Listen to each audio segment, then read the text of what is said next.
This is a cabin air filter. We're going to go ahead and install this today on this P80 chassis, specifically an S70. This cabin air filter is here to remove any sort of unwanted air particulate that might be entering the air cabin while you're driving. The factory suggested interval for change on a pollen filter or intake air cabin filter is 15,000 miles. And this is really going to vary and be dependent on driving conditions and road conditions in your area. If it's more dusty, you might need to replace it a little bit more often than a climate or road conditions that are not so dusty. Alright, now we're going to go ahead and start on the installation of the cabin filter on this S70 here. We're going to need a Torx 25 driver or socket, anything you can attach to a ratchet, and we're going to also need a set of pliers. Let's get started.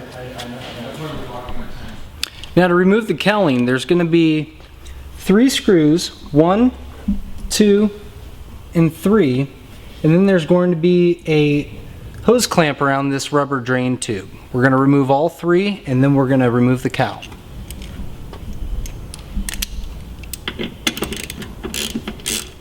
Alright, now we're going to go ahead and slip the cowl out from underneath the windshield.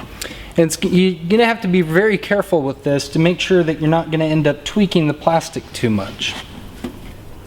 So we're going to come forward and down, and then lift up. To remove the filter, it's very simple after you get the cowl off. That's about the hardest part.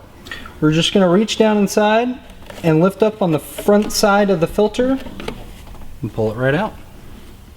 The filter that we've removed from this S70 is an old style paper filter. A lot of them are very cheap and very generic and didn't have a lot of the external plastic structure that this one does.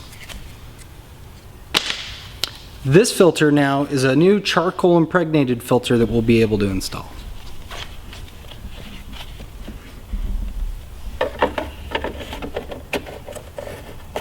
If you find that your car does not have a pollen filter in it, or a cabin air filter in there, we do sell an adapter. Many of the P80 chassis did not come with them. So if you get in there and you find out that you don't have one, and you would like to install a pollen filter, we sell the adapter for it. Alright, now that we've gotten the pollen filter in, the procedure for going ahead and putting everything back together is going to be the exact reverse of what we did to take everything apart. So, if you've got any questions in regards to ordering a pollen filter or have questions about a pollen filter in general, please go ahead and give us a call.